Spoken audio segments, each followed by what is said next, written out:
Hi hello வணக்கம். எல்லாரும் எப்படி இருக்கீங்க? நல்லா இருக்கீங்களா? இந்த வெயில் காலத்துலேயே வந்து இது மாதிரி வடகம்லாம் நம்ம போட்டு வச்சிட்டோம் அப்படின்னா தான் ரொம்பவே யூஸ்ஃபுல்லாக இருக்கும். வருஷத்துக்கு கூட வச்சுக்கலாங்க.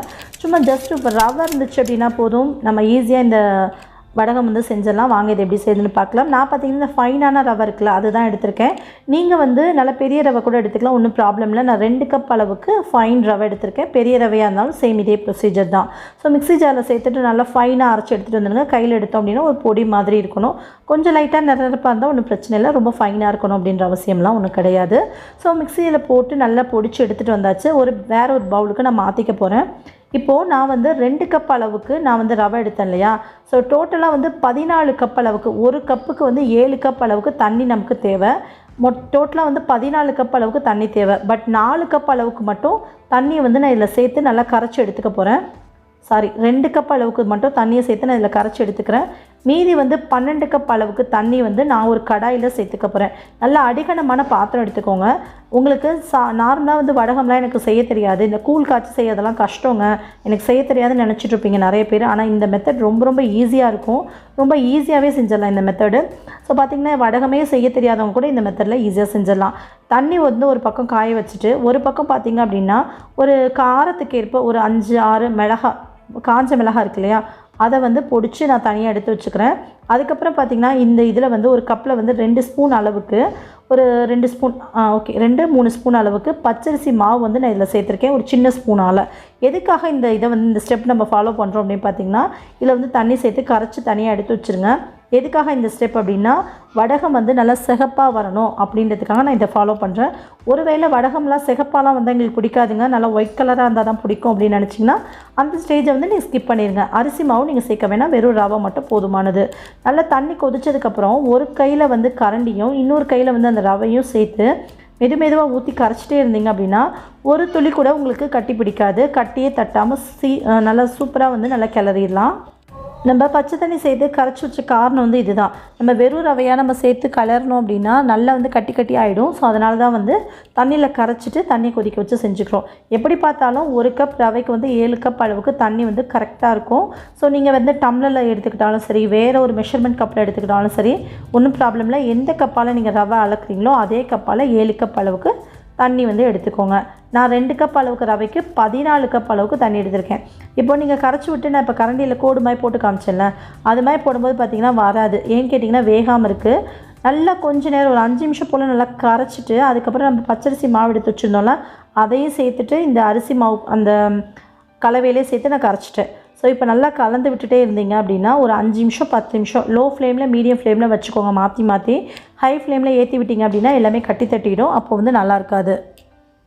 ஸோ எடுத்து ஊற்றணும் அப்படின்னா இது மாதிரியான கன்சிஸ்டன்சி வரணும். ஒரு 10 நிமிஷம் கழித்து பார்த்திங்க அப்படின்னா நல்லாவே வந்து ரவை வெந்துடும். இதுக்கிடையில் வந்து நான் உப்பு தான் சேர்த்துருக்கேன், தூள் உப்பு சேர்த்துருக்கேன். கல் உப்பு வேணாலும் சேர்த்துக்கலாம். நீங்கள் நல்லா தேவைக்கேற்ப உப்பை நல்லா கலந்து விட்டுட்டு இப்படி ஒரு கோடு போட்டிங்க அப்படின்னா அழகாக நீட்டாக வந்துச்சு அப்படின்னா நம்ம ரவை வந்து ரொம்ப சூப்பராக வெந்தாச்சு அப்படின்னு அர்த்தம். நல்லா ஆற வச்சதுக்கப்புறம் இது ஒரு பசை மாதிரி நமக்கு கிடைக்கும். நல்லா ஆறுனதுக்கப்புறமா நம்ம மிளகாய் வந்து நுணுக்கி வச்சோம் இல்லையா, அது கூட வந்து கருவேப்பிலை வந்து கொஞ்சமாக நல்லா பிச்சு போட்டுக்கோங்க. கூட ஒரு 2 ஸ்பூன் அளவுக்கு சீரகம் சேர்த்துருக்கேன். இது எல்லாத்தையுமே நல்லா ஆற விட்டு சேர்த்துட்டு நல்லா கலந்து விட்டுக்கோங்க. நல்லா வந்து பார்க்குறதுக்கு ஒரு கலர்ஃபுல்லாக இருக்கும். இல்லை எனக்கு அதெல்லாம் வேணுங்க, நல்லா ஒயிட்டாக டிரான்ஸ்பரண்ட்டாக வேணும்னு நினச்சிங்கன்னா இந்த ஸ்டேஜை நீங்கள் ஸ்கிப் பண்ணிக்கலாம், ஒன்றும் ப்ராப்ளம் இல்லை. நான் வந்து கொஞ்சம் காரத்துக்காகவும் பார்க்க நல்லா கலர்ஃபுல்லாக இருக்கணுன்றதுக்காக மிளகா விதைகள், அந்த மிளகா அரைச்சது இது எல்லாத்தையும் சேர்த்துருக்கேன். நல்லா கலந்து விட்டுட்டு மாடிக்கு எடுத்துகிட்டு வந்துட்டேன். ஒரு கவர் வந்து நல்லா விரித்து போட்டு எடுத்து வச்சுருக்கேன். கவரில் வந்து கொஞ்சமாக லைட்டாக இது மாதிரி கரண்டி வச்சுக்கோங்க, வச்சுட்டு லைட்டாக இப்படி ஃப்ளாட் பண்ணிக்கோங்க. இந்த ரவை வந்து பொறுத்த வரைக்கும் இந்த ரவையில் ஊற்றக்கூடிய வத்தல் வந்து ரொம்ப சன்னமாக நீங்கள் வார்த்துட்டிங்க அப்படின்னா எடுக்கும்போது எல்லாமே உடஞ்சி போயிடும். ஸோ அதனால் கொஞ்சம் கெட்டியாக இப்போ நான் பாருங்கள் விட்டுட்டு லைட்டாக ப்ரெஸ் பண்ணி விடுறேன், அவ்வளோதான். இது வந்து ஒரு மொத்தமான தோசை வந்து நம்ம கொஞ்சம் மொத்தமாக ஊற்றணும் எப்படி இருக்கும், ஸோ அது மாதிரி இருக்கணும், ஒரு ஊத்தாப்போ மாதிரி இருக்கணும். அந்த மாதிரி நீங்கள் இது எல்லா பக்கத்துலேயும் விட்டுட்டு வெயிலில் வந்து ஒரு 2 நாளைக்கு இது காயணும். சாயங்காலம் ஆச்சுன்னா எடுத்து ஃபேன் கடியில் வச்சு காய வச்சுக்கோங்க. அடுத்து வெயில் வந்ததுக்கப்புறம் வெயிலில் வச்சு காய வச்சுக்கோங்க. ஒருவேளை எங்களுக்கு வெயிலாம் இல்லைங்க, ஃபேன் கடியிலே வச்சு காய வச்சா காஞ்சிருமான்னு கேட்டால் கண்டிப்பாக காஞ்சிருங்க. மினிமம் வந்து 1 வாரம் ஆகும் காயறதுக்கு. பட் வெயிலில் வச்சிட்டோம் அப்படின்னா 2 நாளில் ரொம்ப ஈஸியாக காஞ்சிரும். ஸோ அவ்வளோதான். இதே மாதிரி நான் எல்லாத்தையுமே விட்டுட்டு நான் உங்களுக்கு காமிக்கிறேன் பாருங்கள். இப்படி விட்டுட்டு லைட்டாக மட்டும் தேய்ச்சி விடுங்க. இதுதான் கரெக்டான வத்தல் போடக்கூடிய ஸ்டேஜ். ஸோ அதாவது இந்த ரவையில் செஞ்சோம் அப்படின்னா மட்டும், மற்றபடி நீங்கள் மாவில் இந்த அரிசியில் கூழ் காய்ச்சி இதெல்லாம் ஊற்றுறீங்க அப்படின்னா அது வேறு மெத்தட் வரும். பட் ரவையில் ஊற்றுறீங்க அப்படின்னா இது மாதிரி கொஞ்சம் தடிமனாக கொஞ்சம் மொத்தமாக இருக்கணும். அதாவது ஒரு 1/4 இன்ச்சுக்கு இருக்கணும். இப்போ ஒரு நாள் கழித்து நான் உங்களுக்கு காட்டுறேன். ஒரு பக்கம்லாம் நல்லாவே வந்து காஞ்சிருக்கு, ஆனால் இன்னொரு பக்கம் வந்து லேசாக இப்படி இருக்குது. ஆனால் நீங்கள் கவரை விட்டு வெளியே எடுத்து வச்சுறது தான் இதுக்கப்புறம் பெட்டர். இதுக்கப்புறம் கவர்லேருந்து வெளியே எடுத்து வச்சுட்டு ஒரு தட்டில் மாற்றிடுங்க. மாற்றிட்டு ஃபேன் கடியில் நைட்டெல்லாம் வச்சுருங்க. மறுபடியும் காலை வெயில் அடிக்கும்போது அந்த தட்டோடு கொண்டு போய் வெயிலில் வச்சுருங்க. அவ்வளோதான், உங்களுக்கு 2 நாளில் வத்தல் நல்லா சூப்பராக பர்ஃபெக்டாக காஞ்சி வந்துடும். ஸோ உங்களுக்கு அடுத்த நாள் நான் வந்து காய வச்சுட்டு நான் உங்களுக்கு காமிக்கிறேன் எப்படி இருக்குன்னு பாருங்கள். இங்கே பாருங்கள், வெயிலில் வச்சு எடுத்துகிட்டு வந்தாச்சு. நம்ம சேர்த்துருக்க அந்த மிளகாய் இருக்குல்ல, அது அந்த கருவேப்பிலை ஜீரகம் அதெல்லாம் அப்படியே ஒரு டிரான்ஸ்பரண்ட்டாக கையை வச்சோம் அப்படின்னா அந்த கை வந்து பின்னாடி அப்படின்னு நமக்கு தெரியும். பார்க்க அவ்வளோ சூப்பராக இருக்குது.